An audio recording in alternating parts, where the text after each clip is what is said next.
This useless old man can't see my children. My name is Frank Miller. I'm 73 years old, and those words are still echoing in my head like a gunshot to the chest. Words that my son-in-law David screamed at me yesterday, right at the door of my own house. Listen, hear this story to the end, and share this story with whoever needs to hear it. Then tell me, if it were you, what would you have done in my place? And what city are you listening from? Useless old man. That's what he called me, standing right there on my porch, pointing his finger at my face like I was some kind of criminal. And my daughter Sarah, my own daughter, just stood there looking at the ground, didn't say a single word in my defense. I'm sitting here now in this same rocking chair where it all happened, staring at the dust cloud their car left behind when they drove away. The silence is so thick you could cut it with a knife. Even the birds stopped singing after what happened. You know, I built this chair with my own hands 23 years ago. Margaret, my late wife, used to sit right here next to me every evening, watching the sunset paint the Kansas sky all orange and pink. We'd talk about our day, about Sarah growing up, about dreams we had for our little family. Margaret always said this porch was her favorite place in the whole world. That was before cancer took her away when Sarah was just 12. After Margaret died, this chair became my thinking spot, my refuge, the place where I made every important decision for the last 16 years, where I decided to keep working the farm alone instead of selling it, where I figured out how to be both mother and father to a grieving little girl, where I planned how to pay for Sarah's college tuition by working extra jobs in town during winter months.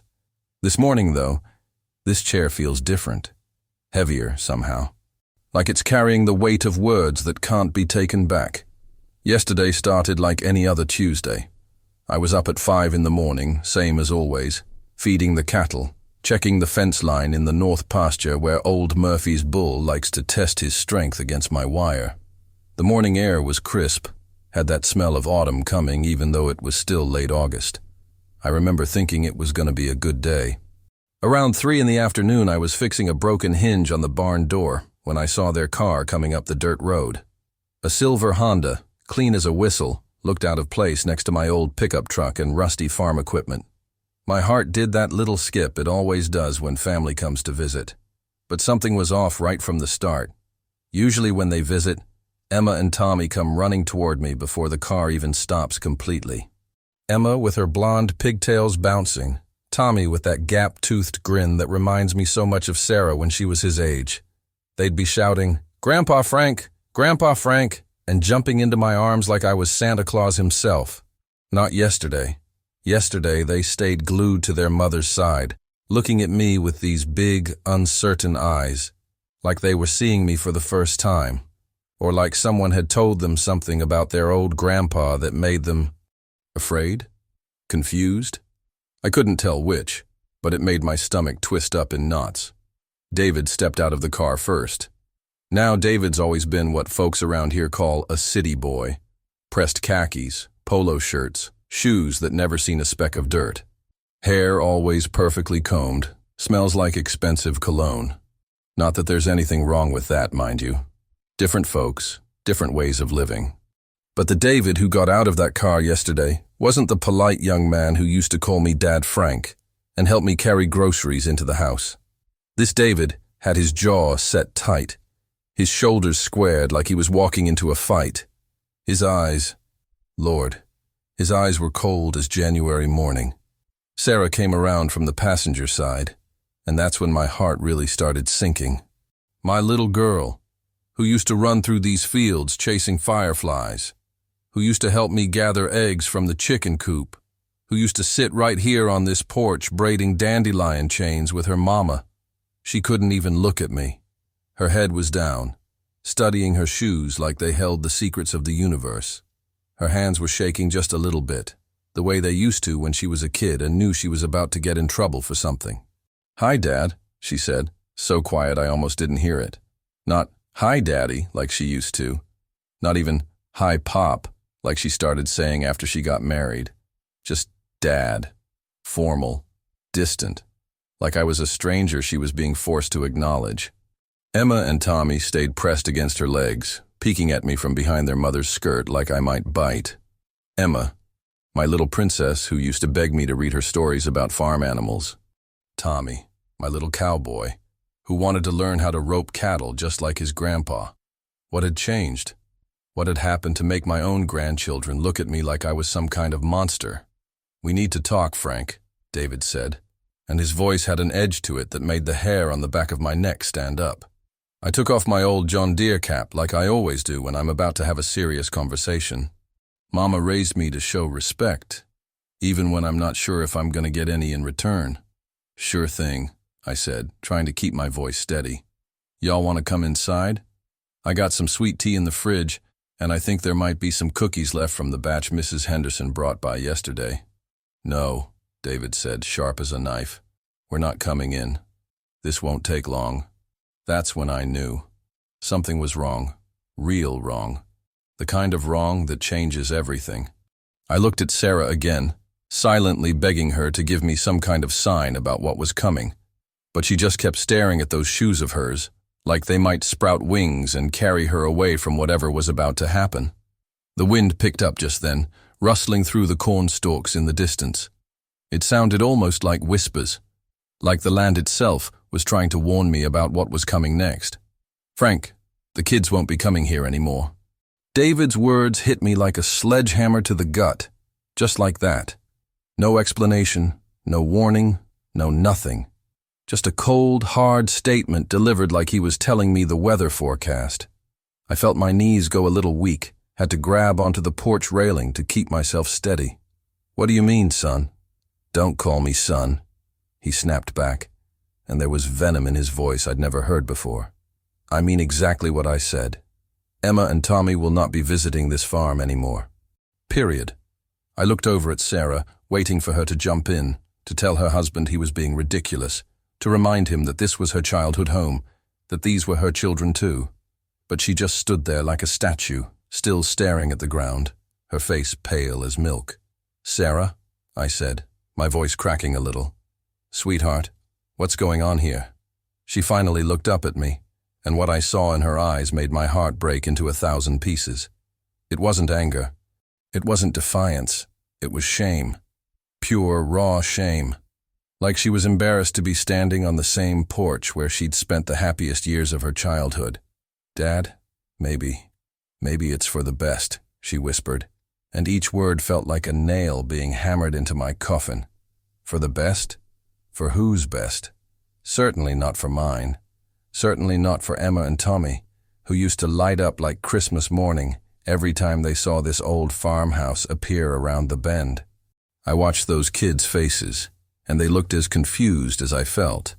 Tommy was tugging on his mother's dress, trying to get her attention, probably wondering why Grandpa Frank looked so sad. "I don't understand," I said, and I heard my own voice getting smaller, weaker. "Did I do something wrong? Did I say something?" David let out this bitter laugh that made my skin crawl. "Did you do something wrong? Frank, look around you, really look around." I did what he said. I looked at my farm.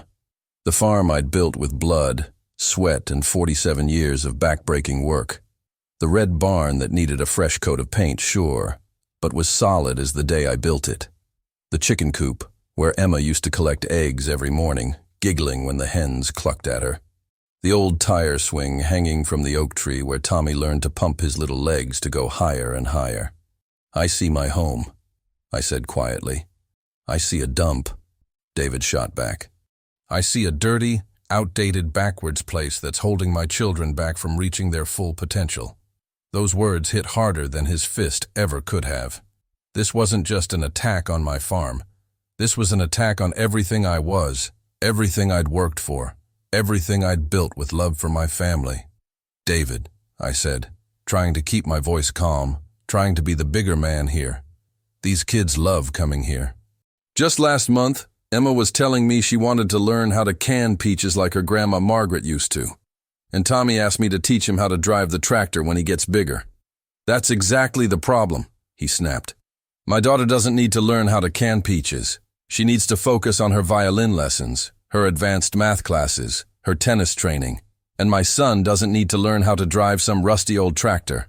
He needs to be thinking about computer programming, robotics, things that will actually matter in the real world.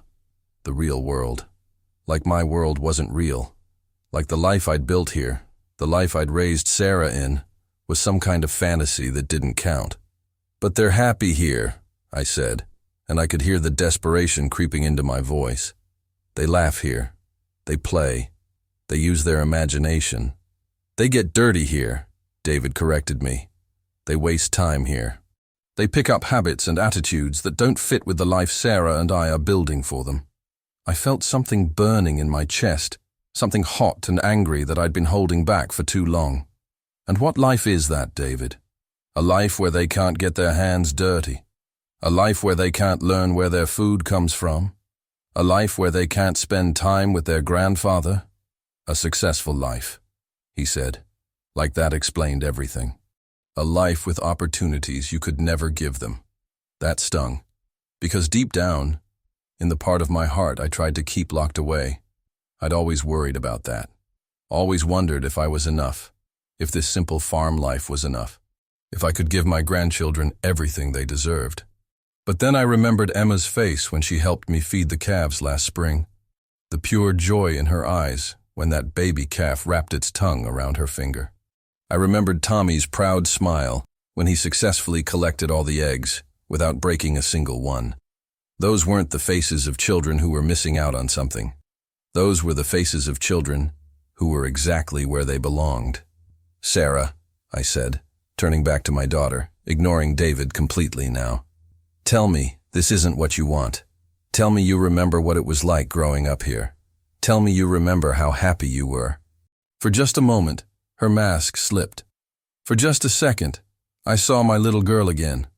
The one who used to chase butterflies through the meadow, who used to help me name all the baby animals, who used to fall asleep on this very porch listening to me and her mama talk about our dreams. But then David put his hand on her shoulder, and the mask came right back up. I remember being isolated, she said, and her voice sounded rehearsed, like she'd practiced these words. I remember not having the same opportunities as my classmates. I remember feeling behind. My daughter felt behind because of the life I gave her. The life I thought was filled with love and values and everything that mattered. Sarah, you got a full scholarship to college, I reminded her. You became a teacher. You met David. You built a good life. Despite this place, she said quickly, not because of it. And that's when something inside me started to break. Not crack, not bend, break. Clean in half. David smiled when he heard her say that. Actually smiled, like he'd won some kind of contest. You know what the real problem is here, Frank? David stepped closer to me, and I could smell that fancy cologne of his mixed with something else. Something that smelled like superiority. Like he thought he was better than everything around him, including me. The real problem is that you're living in the past. This whole place is stuck in some kind of time warp, and you're trying to drag my children back there with you. I felt my hands starting to shake, but not from weakness, from something else. Something I hadn't felt in a very long time. Pure, raw anger. Time warp? I repeated, trying to keep my voice level. David, this farm has been feeding families for 3 generations. My grandfather started it, my father expanded it, and I've kept it going. There's nothing backward about honest work. Honest work? He actually laughed.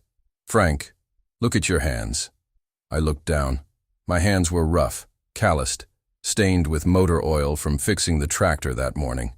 These hands had delivered calves, built fences, held my wife when she was dying, wiped my daughter's tears when she was scared of thunderstorms.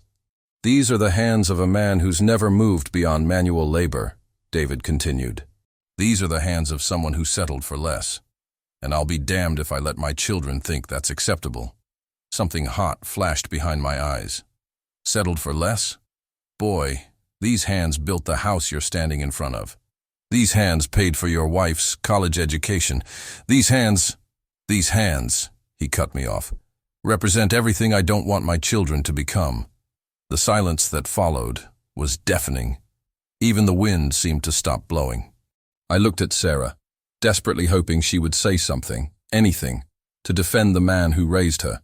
But she was looking at her own hands now, soft and clean, with perfectly manicured nails. "Sarah," I said, my voice barely above a whisper. "Do you remember when you were 8 years old and you got pneumonia?" She didn't answer, but I saw her shoulders tense up. "Do you remember how I stayed by your bedside for 6 straight days?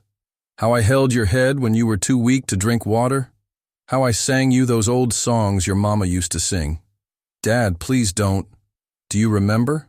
I continued, because suddenly I needed her to remember. "When you wanted to go to that fancy summer camp with all your school friends, but we couldn't afford it? So I worked double shifts at the grain elevator all summer. Came home so tired I could barely stand, Jay. UST so you could have that experience. That's not... Do you remember your high school graduation? How proud you were when you gave that valedictorian speech. How you thanked me in front of the whole town for teaching you the value of hard work and determination?" Sarah's face was getting redder by the second, but not from embarrassment, from anger. She was angry at me for bringing up these memories, for making her face the truth of where she came from. "That was a long time ago, Dad," she said coldly. "People grow, people change, people move on. People move on, from their fathers, from their roots, from everything that made them who they are."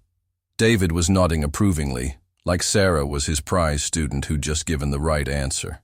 "Exactly. Sarah has evolved beyond this lifestyle. She's part of something bigger now." "Bigger than family?" I asked.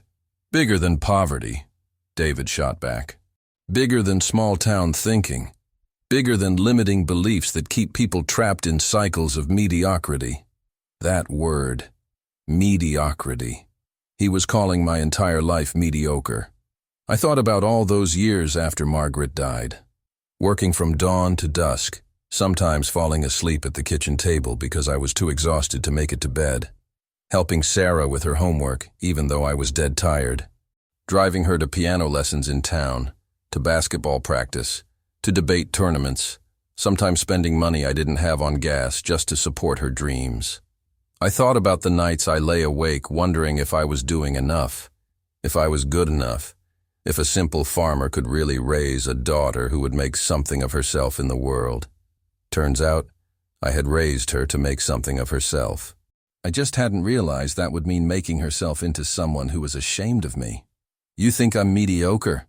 I asked David directly. "I think you're a man who never reached his potential," he replied without hesitation. "And I won't let that happen to Emma and Tommy." I felt something snap inside my chest. Not break this time. Snap. Like a rubber band that's been stretched too far. "My potential?" I said, and my voice was getting louder now. "Let me tell you about my potential, boy. My potential was raising a daughter by myself after my wife died. My potential was working 3 jobs to pay for that daughter's education. My potential was building a life on this land that provided for my family for decades." "And where did that get you?" David asked, spreading his arms wide to gesture at the farm. "Here. Still here. Same place you started. It got me a daughter I loved," I said, looking directly at Sarah. "Or at least I thought I did." Sarah flinched like I'd slapped her. "It got me grandchildren who used to run to me with open arms," I continued. "It got me a family, or what I thought was a family." "Dad, stop," Sarah said, but her voice lacked conviction. "It got me sleepless nights worrying about everyone else's happiness, while apparently nobody gave a damn about mine." David stepped even closer now, close enough that I could see the cold calculation in his eyes. "You want to know the truth, Frank? The real truth?" I didn't answer, but he told me anyway. "The truth is that this place embarrasses us.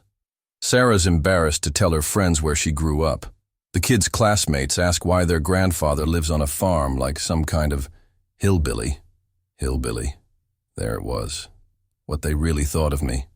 And I'm embarrassed," David continued, "to have to explain to my colleagues why my father-in-law still thinks manual labor is something to be proud of." That's when he said it, the words that would echo in my head forever. "This useless old man can't see my children." And my own daughter, my own flesh and blood, just stood there and let him say it. The silence that followed was the loudest thing I'd ever heard in my 73 years. David was standing there with his chest puffed out, breathing hard like he'd just run a marathon. His face was red, his fists were clenched, and there was this look in his eyes, like he was satisfied, like he'd finally said what he'd been wanting to say for years. Sarah was frozen, completely frozen.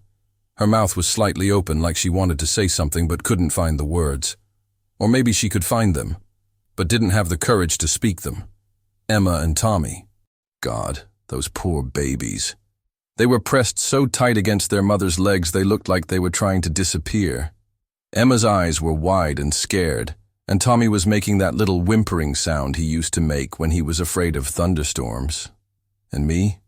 I felt like I was watching this whole scene from somewhere else, like I was floating above my own body, looking down at this old man standing on his porch, listening to his son-in-law call him useless. Useless. The word kept bouncing around in my head like a pinball. Useless old man. Useless old man can't see his children.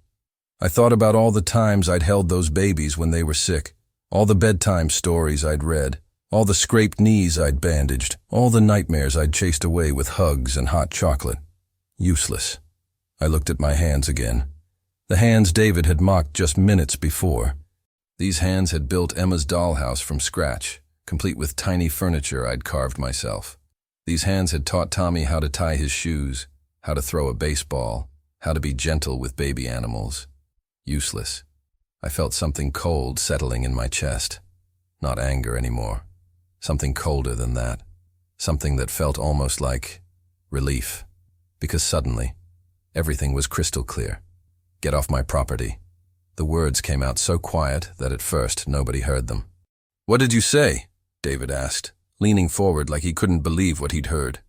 I straightened up to my full height. At 6'2", I still had a couple inches on David, even with my old back curved from years of hard work. I looked him straight in the eye. I said, get off my property. Now. David's confident smirk faltered for just a second. Frank, you don't understand. Oh, I understand perfectly, I said, and my voice was steady as steel. You think I'm useless. You think my life's work is worthless. You think this place is an embarrassment. You think I'm holding your children back from some kind of greatness. Sarah finally found her voice. Dad, he didn't mean, don't. I held up my hand, and something in my tone made her stop mid-sentence. Don't you dare try to soften this now, Sarah. He said exactly what he meant. And apparently, so did you. I walked to the edge of the porch, my boots heavy on the old wooden boards. Every step echoed like a gunshot in the silence. You know what's funny? I said, looking out over the land that had been my whole world for 5 decades. I spent 16 years after your mother died wondering if I was doing right by you, Sarah. Wondering if I was enough. Wondering if a simple farmer could raise a daughter who would amount to something in this world. I turned back to face them. Turns out I was right to wonder. Because the daughter I raised wouldn't have stood silent while someone called her father useless. The daughter I raised would have defended the man who sacrificed everything for her. Sarah's face went white. Dad, please. The daughter I raised, I continued, would have remembered that this embarrassing farm paid for her education, her wedding dress, and that down payment on her first house. David stepped forward, his jaw tight. Frank, you're being dramatic. Am I? I asked. Am I being dramatic? Or am I finally seeing clearly? You want to know what's embarrassing, David? What's embarrassing is a man who's so insecure about his own worth that he has to tear down a 73-year-old farmer to feel better about himself. That hit home. I could see it in his face.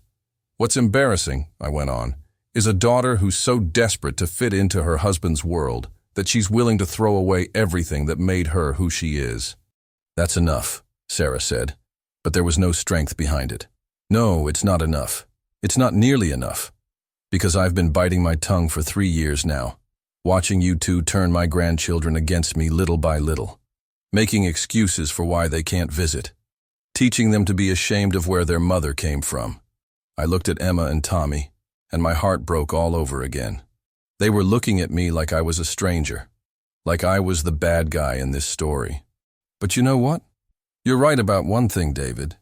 This useless old man can't see your children, because after today, This useless old man doesn't want to." The words hung in the air like smoke from a fire that couldn't be put out. Sarah gasped. "Dad, you don't mean that." "I mean every word of it. You want to erase me from your lives? Consider it done. You want to pretend this place doesn't exist? Go ahead. You want to raise those babies to think their grandfather is something to be ashamed of? That's your choice." I walked back to my rocking chair and sat down heavily. My bones felt older than they had that morning. But I'm done begging for scraps of affection from my own family. I'm done apologizing for who I am, and I'm done pretending that what just happened here is okay. David grabbed Sarah's arm. "Come on, we're leaving." They started walking toward the car, Emma and Tommy hurrying to keep up with their parents' angry strides. "Sarah," I called out, and she stopped without turning around. "When you figure out who you really are underneath all that shame, you know where to find me." She didn't answer, just got in the car and slammed the door. As they drove away, I sat in my chair and watched their dust cloud disappear down the road. For the first time in 3 years, I felt like I could breathe again. That night was the longest night of my life. I sat in that rocking chair until the sun went down, watching the sky turn from blue to orange to deep purple. The evening chores needed doing, cattle needed feeding, chickens needed securing for the night, but I couldn't bring myself to move. It was like my body had forgotten how to function. When the darkness finally forced me inside, the house felt different, emptier somehow, like something had been sucked out of it that could never be replaced. I walked through the rooms like a ghost, seeing everything with new eyes. The kitchen table where Sarah used to do her homework while I cooked dinner. The living room where she'd practiced her piano lessons on that old upright Margaret's mother had given us. The hallway lined with picture frames, Sarah's school photos, her graduation, her wedding day, Emma and Tommy as babies. I stopped in front of one particular picture. It was from Emma's 5th birthday party, right here on the farm. She was sitting on my shoulders, chocolate cake smeared all over her face, laughing so hard her eyes were squeezed shut. Tommy was next to us, trying to catch fireflies in a mason jar. Sarah was in the background, smiling that genuine smile I hadn't seen in years. That was only 3 years ago, but it felt like a lifetime. I poured myself a glass of whiskey, the good stuff I saved for special occasions, and sat at the kitchen table. The silence was deafening. For 50 years, this house had been filled with life. Margaret's laughter, Sarah's chatter, the sounds of family dinners and birthday parties and Christmas mornings. Now it was just me and the ghosts of what used to be. I pulled out my phone and stared at it for a long time. Part of me wanted to call Sarah, to apologize, to beg her to come back and pretend this whole thing never happened. The father in me, the grandfather in me, wanted to swallow my pride and do whatever it took to see those grandchildren again. But every time I started to dial, I heard David's voice in my head. "This useless old man can't see my children." And I remembered Sarah's face, the shame in her eyes when she looked at me, the way she'd let her husband humiliate me without saying a word. I put the phone down. Around midnight, I found myself standing in Emma's room, the room that used to be Sarah's when she was little, that I'd repainted pink when Emma started staying overnight. There was still a picture she'd drawn taped to the wall, a crayon drawing of me and her feeding the chickens together. She'd written me and Grandpa in crooked letters at the bottom. In Tommy's room, my old office that I'd converted when he got old enough for sleepovers, there was a collection of toy tractors lined up on the windowsill. He'd insisted on arranging them just like my real equipment in the barn, so they can look out and see their big brothers, he'd said. I sat on his little bed and put my head in my hands. This was what David thought was worthless. This was what Sarah was embarrassed by. These rooms full of love, full of memories, full of the simple joy of grandchildren who used to think their grandpa hung the moon. The whiskey wasn't helping. If anything, it was making everything sharper, more painful. I went back to the kitchen and opened the junk drawer, the one where Margaret used to keep all the important papers. Birth certificates, insurance documents, the deed to the farm. At the bottom, wrapped in a rubber band, were letters. Letters Sarah had written me from college. I'd kept every single one. With shaking hands, I pulled out one from her freshman year and read it by the dim light over the sink. Dear Dad, I miss the farm so much it hurts. I miss waking up to the sound of the roosters. I miss helping you with the morning chores. I miss sitting on the porch with you after dinner, talking about everything and nothing. The girls here think I'm crazy when I tell them about collecting eggs and feeding calves, but I don't care. I'm proud of where I come from. I'm proud of you. Love always, Sarah. I had to stop reading. My hands were shaking too hard to hold the paper steady. When had it changed? When had my little girl, who used to be proud of this life, started seeing it as something to escape from? When had David's poison started seeping into her heart? I thought about Margaret, about what she would say if she could see what had happened to our family. She'd always worried that Sarah might drift away when she went to college, might get caught up in a world that looked down on people like us. But I'd reassured her. She's got good roots, Maggie, I used to say. She'll remember where she came from. Turns out I was wrong about that too. I walked to the window and looked out at the barn, at the pastures where the cattle were sleeping, at the fields of corn that would be ready for harvest in a few weeks. This land had been in my family for 3 generations. My grandfather had cleared it by hand. My father had modernized it, and I'd expanded it. It was supposed to go to Sarah, then to her children. What was the point now? The thought came out of nowhere, hitting me like a punch to the stomach. If Sarah was ashamed of this place, if David thought it was worthless, if my grandchildren were being taught to see it as something embarrassing, what was I holding on to it for? I finished the whiskey and went to bed, but sleep didn't come. I lay there staring at the ceiling, listening to the old house settle around me, thinking about a life's work that apparently didn't matter to anyone but me. By morning, I'd made a decision that would change everything. I was up before dawn, like I'd been every day for 50 years. But this morning was different. This morning, I had purpose. The first thing I did was call Jim Patterson at Patterson Real Estate. Jim's been selling land in this county for 30 years, helped me buy the additional 40 acres back in '98 when the Henderson farm went up for auction. Frank Miller? Well, I'll be damned. Haven't heard from you in ages. How you been? I've been better, Jim. Listen, I need to ask you something, and I need you to keep it between us for now. Of course. What's on your mind? I took a deep breath. The words felt strange coming out of my mouth, like they belonged to someone else. If I were to sell the farm, all of it, the house, the land, everything, what kind of price are we talking about? The silence on the other end stretched so long I thought the call had dropped. Jim? You still there? Yeah, Frank, I'm here. Are you serious? The Miller farm. Your family's been on that land since before I was born. I'm serious as a heart attack. Just give me a ballpark figure. I could hear him shuffling papers, probably pulling up comparable sales on his computer. Well, let's see. Prime agricultural land in this area has been going for about $8,000 an acre.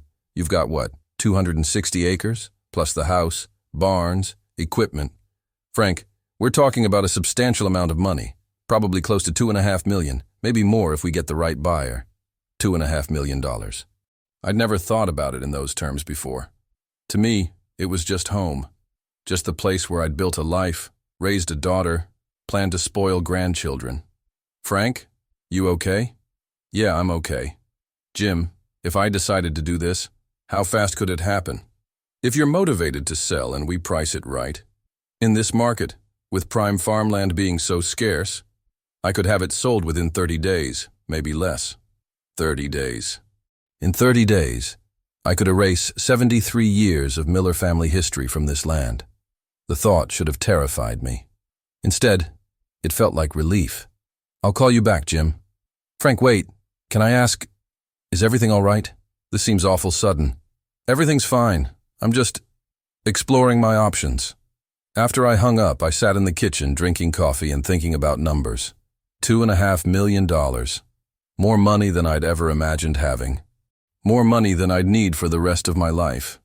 The morning chores called, but for the first time in decades, I ignored them. Instead, I walked through the house again. But this time I wasn't seeing memories.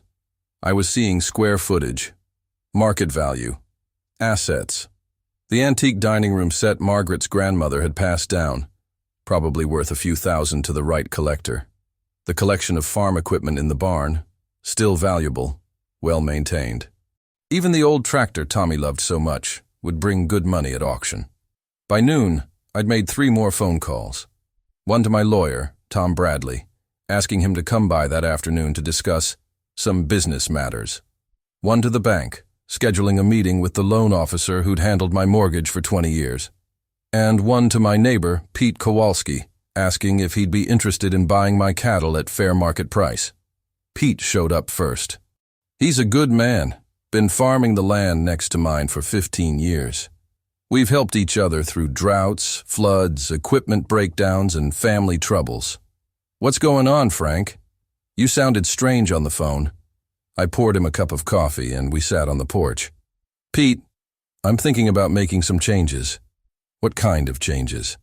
"The kind where I sell everything and move on." Pete nearly choked on his coffee. "Sell everything? Frank, what the hell happened?" I told him. "Not everything. A man has his pride, but enough. Family troubles. Differences of opinion about the value of this life we'd chosen.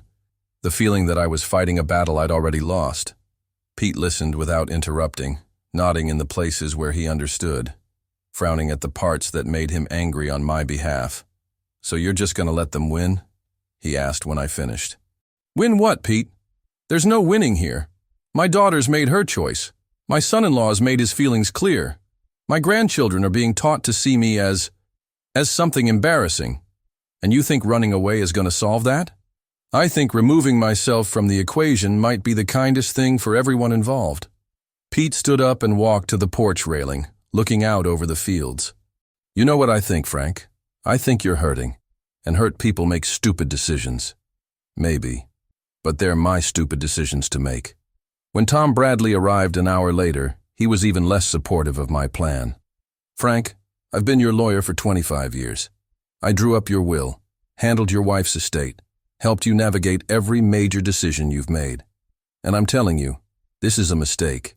Maybe, but it's my mistake to make. Have you thought about what you're going to do with that kind of money? Where you're going to go? How you're going to spend the rest of your life?" Honestly, I hadn't thought much beyond getting out. The details seemed less important than the principle of the thing. "I've got some ideas," I lied. Tom leaned back in his chair and studied me. "This is about your daughter, isn't it? About what happened yesterday." Word travels fast in small towns. I wasn't surprised he'd heard. "This is about me finally accepting reality," I said. "This is about stopping the fight for something that's already gone." By evening, the wheels were in motion. Jim Patterson was coming by tomorrow morning to walk the property and give me a formal appraisal. Tom was drawing up the paperwork.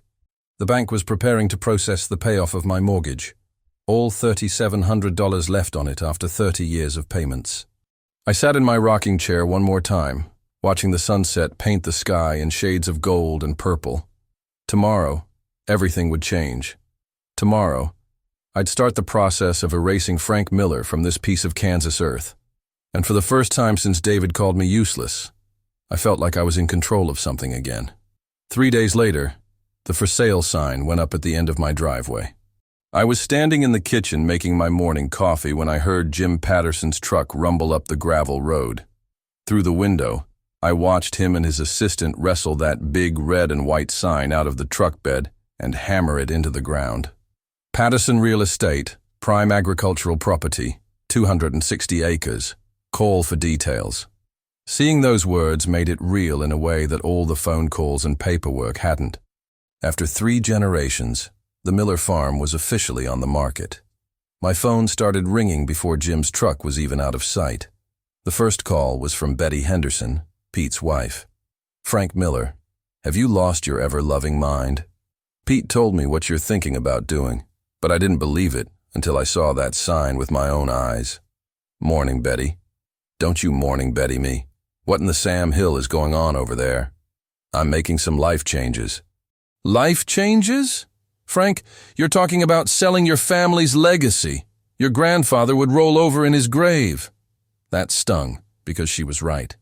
Grandpa Miller had cleared this land with nothing but an axe, a plow, and a stubborn German work ethic. He'd built the foundation that 3 generations of Millers had lived on. But Grandpa Miller also had a family that respected what he'd built. He had children who saw value in his work, who wanted to carry it forward. I had a daughter who was ashamed of it, and a son-in-law who called it worthless. Maybe, I said. But Grandpa Miller's not here to make this decision. I am. The second call came an hour later. It was from Sarah.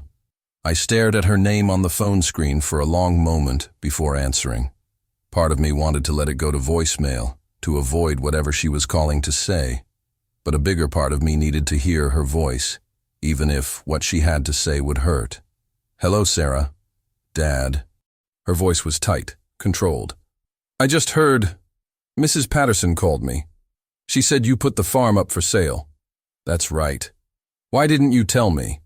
The question was so absurd it almost made me laugh. Tell you? Sarah, 3 days ago your husband called me a useless old man and banned me from seeing my grandchildren while you stood there silent. Now you want to be consulted on my business decisions? That's not… Dad, you're being dramatic. David didn't mean… Stop. Just stop right there. I walked to the window and looked out at the land I was about to lose. Don't you dare try to minimize what happened. Don't insult my intelligence by pretending he didn't mean exactly what he said. Okay, fine. David was out of line. But selling the farm? Dad, this is extreme. Is it? You know what's extreme, Sarah. Working your whole life to build something for your family, only to have that family tell you it's worthless.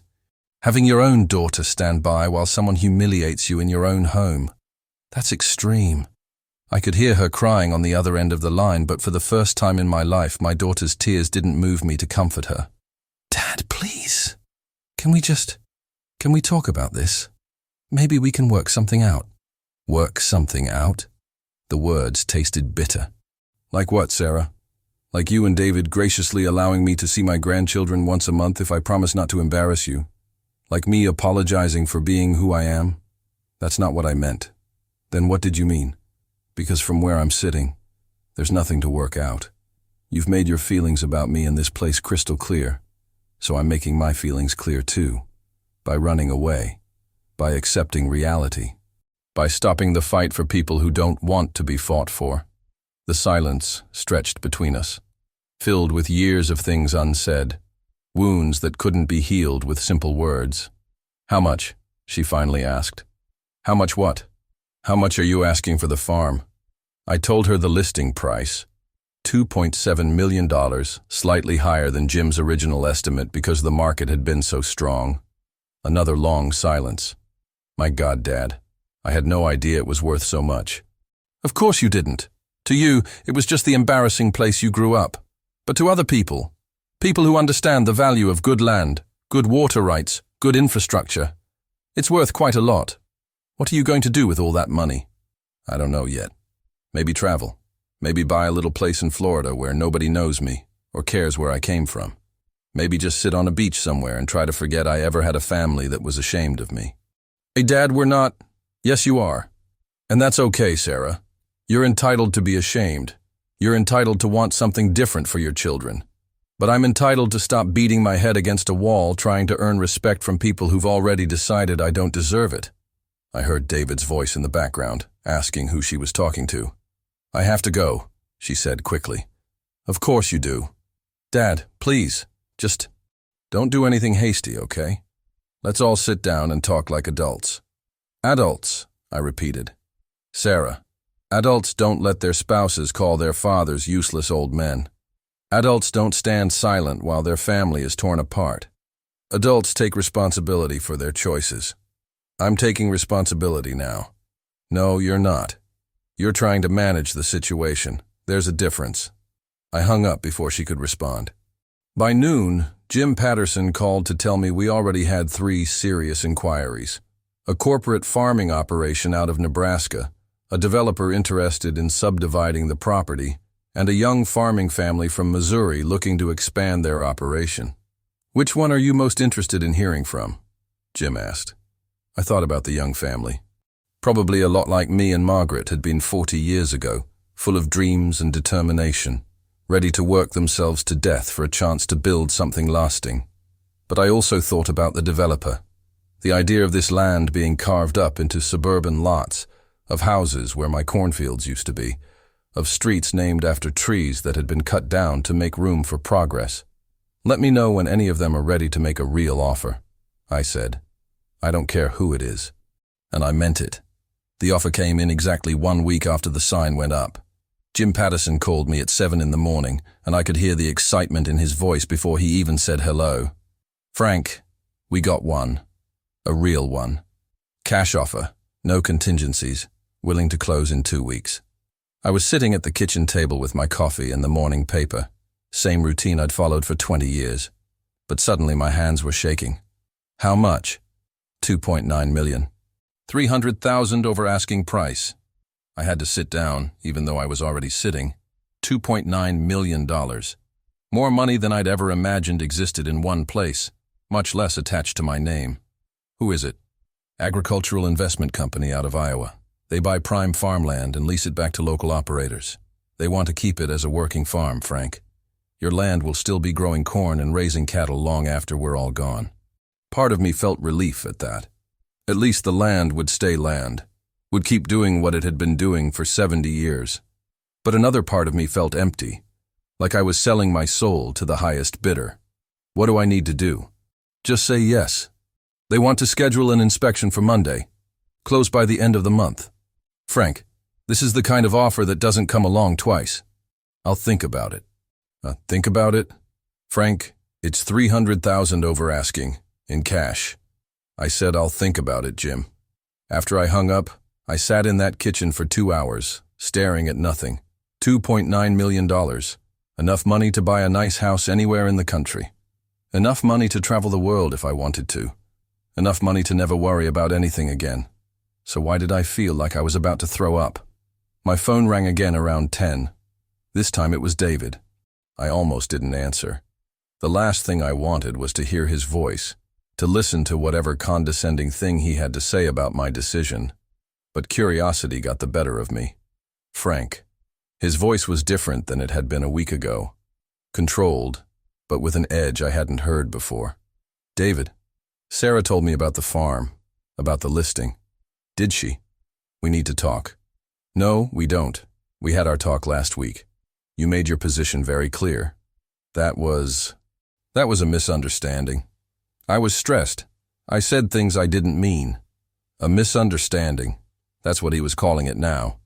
The complete humiliation of a 73-year-old man in his own home was just a misunderstanding. Which part was the misunderstanding, David? The part where you called me useless? Or the part where you said I couldn't see my grandchildren? Frank, I was angry. Sarah and I had been fighting about other things. I took it out on you, and that was wrong. Other things? I wondered what other things could make a man attack his wife's father with such venom. Apology noted, I said. But it doesn't change anything.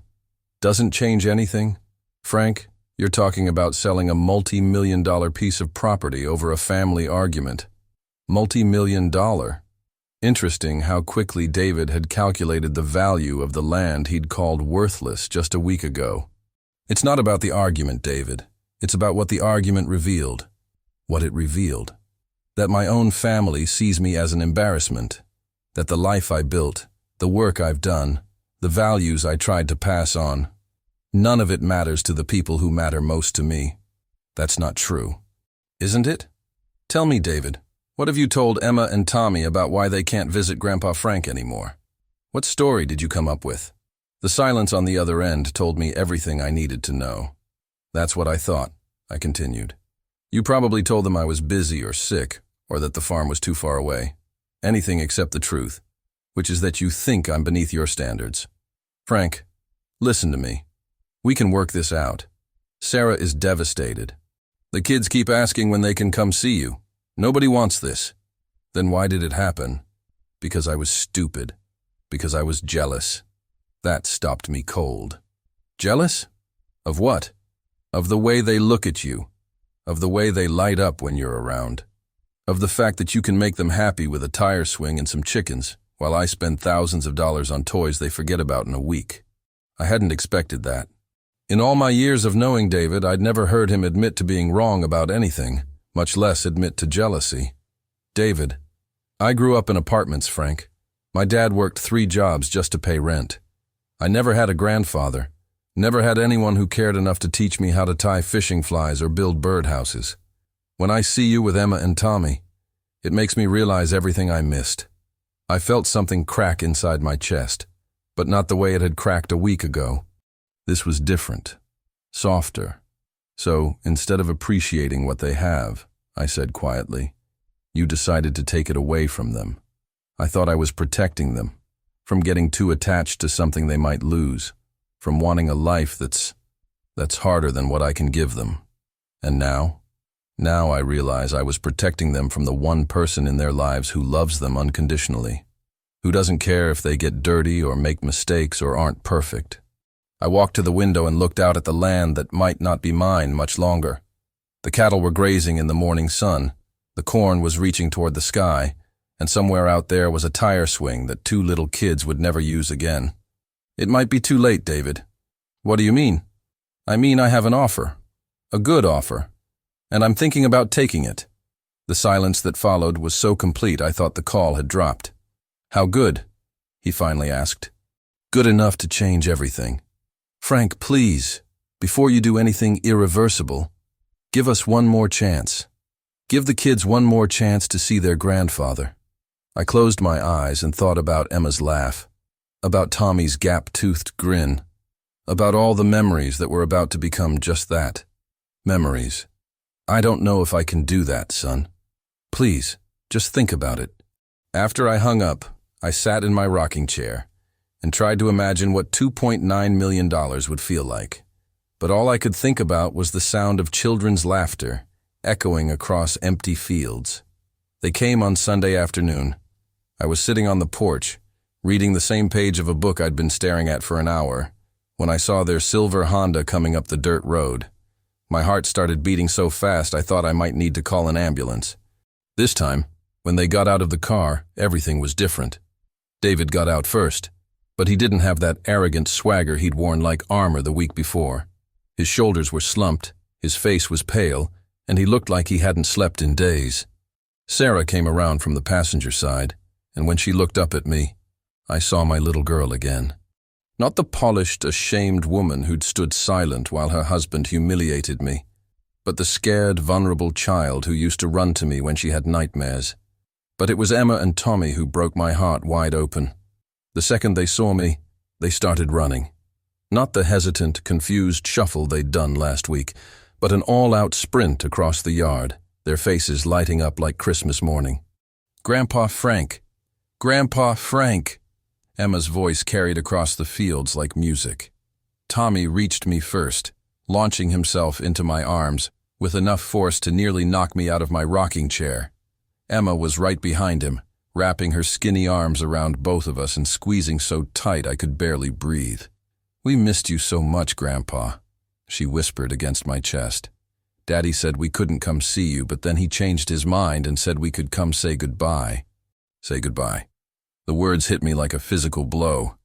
I looked over their heads at David and Sarah, who were standing at the bottom of the porch steps, looking uncomfortable and guilty. Goodbye? I asked. David cleared his throat. The kids know you're moving away, Frank. We thought they should have a chance to see the farm one more time. Moving away. So that's how they'd explained it to the children. Not that their father had banned them from seeing their grandfather, but that Grandpa Frank had decided to move away. I hugged Emma and Tommy tighter, breathing in their familiar smell of soap and grass stains and childhood innocence. Can we feed the chickens, Grandpa? Tommy asked, pulling back to look at me with those big brown eyes that reminded me so much of Sarah at that age. And can we see the new calves? Emma added. Mommy said there were new calves. I looked at Sarah, who was wiping tears from her eyes with the back of her hand. There are new calves, I confirmed. 3 of them, born just last week. For the next 2 hours, I did what I'd always done when my grandchildren came to visit. I showed them around the farm like they'd never seen it before, watching their faces light up at every small miracle of rural life. Tommy helped me collect eggs from the chicken coop, carefully placing each one in the basket like it was made of gold. Emma squealed with delight when one of the new calves sucked on her finger with its rough tongue. They both climbed on the old tractor, pretending to drive while making engine noises that sounded nothing like any engine I'd ever heard. David and Sarah followed at a distance, watching but not participating. I caught David staring at the interaction between me and the kids with an expression I couldn't quite read. Sadness, regret, maybe even a little envy. Around 4 o'clock, we all ended up on the porch with glasses of lemonade and a plate of cookies Betty Henderson had brought by the day before. Emma and Tommy were chattering nonstop about everything they'd seen, everything they'd done, everything they wanted to do next time. Next time. "Grandpa Frank," Emma said, leaning against my knee, "when you move to your new house, will it have chickens too?" I felt my throat close up. "I don't know, sweetheart. Because if it doesn't have chickens, where will we collect eggs when we visit?" The innocence of the question, the assumption that of course they would still visit, that of course there would still be egg collecting and calf feeding and tractor rides. It was almost more than I could bear. "Emma, honey," Sarah said gently, "Grandpa Frank's new house might be very far away. It might be hard for us to visit very often." "How far?" Tommy asked. "Farther than the grocery store?" "Much farther," David said quietly. I watched my grandchildren process this information, saw the confusion and sadness creeping into their young faces. "But we'll still see you sometimes, right, Grandpa?" Emma asked, and her voice was getting smaller. I looked at David and Sarah, silently asking them what they wanted me to say, what story they wanted me to help them tell. David surprised me by speaking first. "Kids, come here. Sit down. We need to talk about something important." Emma and Tommy climbed down from my lap and went to their father, settling on either side of him on the porch swing. "Last week, Daddy said some very mean things to Grandpa Frank, things that hurt his feelings very badly." "What kind of mean things?" Emma asked. "The kind of mean things that make people want to go away and not come back," David said, and I could see how hard it was for him to say the words. "And because of those mean things, Grandpa Frank decided he didn't want to live here anymore." "Did you say you were sorry?" Tommy asked, with the perfect logic of a 6-year-old. "Not soon enough," David admitted, "and now it might be too late." Emma looked from her father to me and back again. "Grandpa Frank, if Daddy says he's really, really sorry, can't you stay? Please, this is where you belong. With us. This is where you belong. With us." Out of the mouths of babes, I felt tears starting to blur my vision. "It's complicated, sweetheart."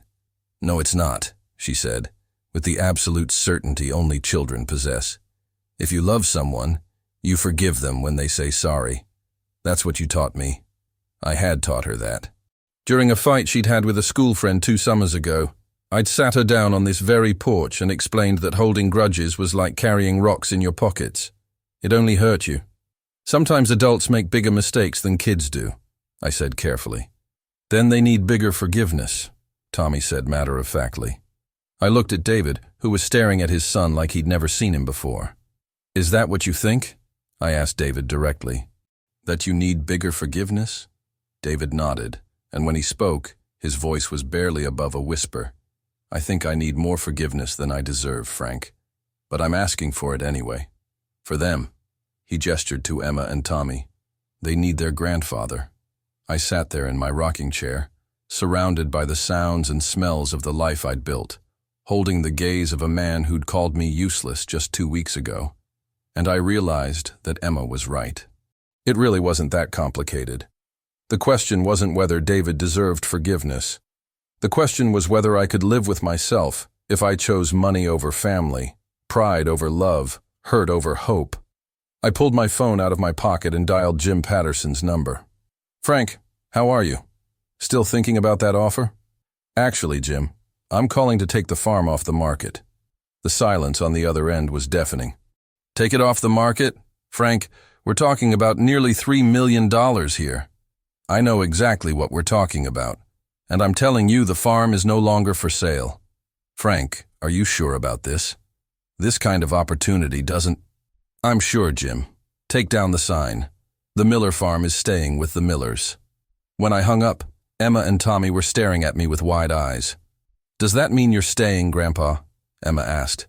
"That means I'm staying, Princess." She launched herself back into my arms with such force that she nearly knocked me over. "Forever and ever?" Tommy asked. I looked at David and Sarah, who were both crying openly now.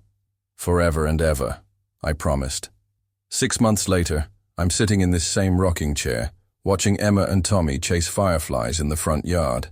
It's a warm Saturday evening in late spring, and the whole family is here for dinner. Sarah's in the kitchen with Margaret's old apron tied around her waist, making her grandmother's famous apple pie recipe. David is down by the barn, trying to fix the gate latch that's been giving me trouble all week. Turns out that fancy college education of his didn't include basic farm maintenance, but he's learning. The sound of children's laughter fills the air again, and I can't help but think about how close I came to never hearing it in this place again. $3 million. That's what I almost chose over this moment. Don't get me wrong. There are still hard days. Days when David says something that rubs me the wrong way. Days when Sarah gets that look in her eyes like she's remembering why she wanted to leave this place behind. Days when I wonder if I made the right choice. But then Emma comes running up to show me a butterfly she caught. Or Tommy asks me to teach him how to whittle like his great-grandfather used to, and I remember exactly why I stayed. The changes didn't happen overnight. The first few weeks after I took the farm off the market were awkward as hell.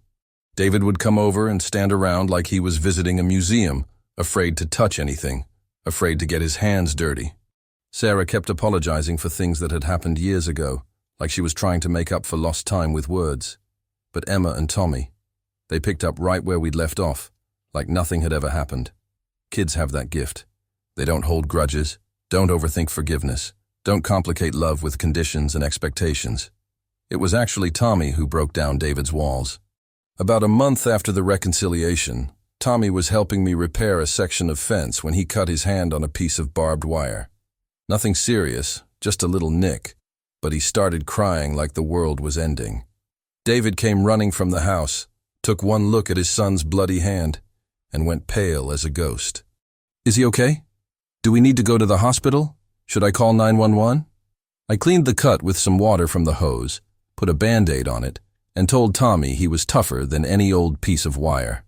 Within 5 minutes, he was back to work, proudly showing off his battle scar to anyone who would look. David stood there watching this whole interaction with his mouth hanging open. "That's it?" he asked. "That's how you handle a medical emergency on a farm?" "Son," I said, "if I called 911 every time someone got a little cut around here, the paramedics would have their own parking spot." Something about that moment changed him. Maybe it was seeing how resilient his kids were, how they could handle a little blood and pain without falling apart.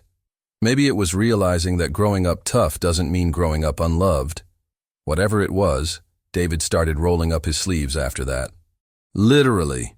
Now he comes over every weekend, trades his polo shirts for old t-shirts, and helps with whatever needs doing.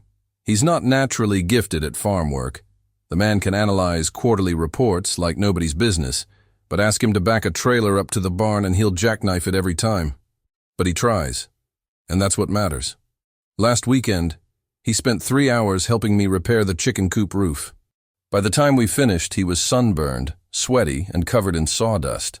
When Sarah saw him, she started laughing so hard she nearly fell off the porch. "What's so funny?" he asked. "You," she said, still giggling. "You look exactly like Dad did when I was growing up."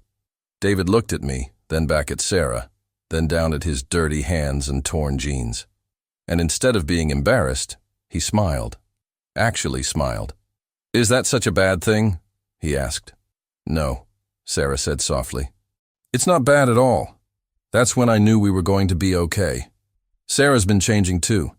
She started bringing the kids over during the week, not just on weekends.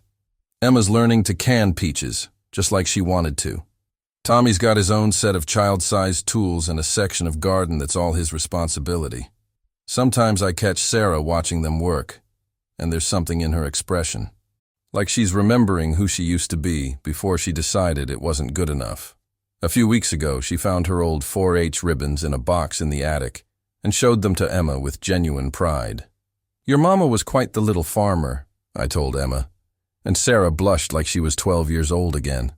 "I was good at it, wasn't I, Dad?" she asked. "The best," I told her. "You had a natural instinct for it.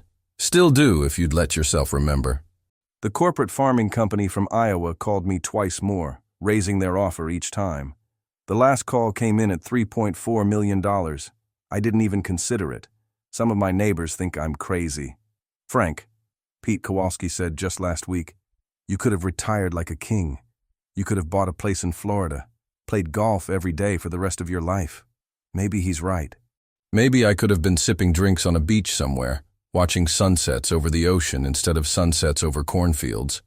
But I wouldn't have heard Emma's laugh when she successfully gathered all the eggs without breaking a single one. I wouldn't have seen Tommy's face when he caught his first fish in the farm pond. I wouldn't have watched David learn to appreciate the satisfaction of work that leaves dirt under your fingernails.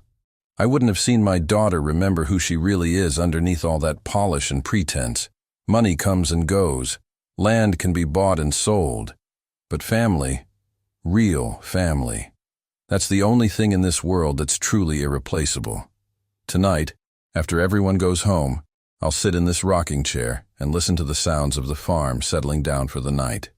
The cattle lowing softly in the distance, the rustle of corn in the evening breeze, the hoot of an owl in the old oak tree, and I'll know that I made the right choice. Not the smart choice, maybe not even the sensible choice, but the right choice. Because some things are worth more than money. Some things can't be bought or sold or appraised by real estate agents. Some things, like the sound of your grandchildren calling your name, like the feeling of 3 generations working the same land, like the knowledge that you chose love over pride, those things are priceless. And that's the real value of the Miller farm. Not $3 million, not even $3.4 million. The real value is sitting right here in this rocking chair, watching fireflies dance in the twilight, knowing that when I'm gone, this land will stay in the family where it belongs. That's worth more than all the money in the world. And now I know. This story touched your heart, didn't it? Tell me, if it were you, what would you have chosen? The money or the family? And let me know. What city are you listening from, friend?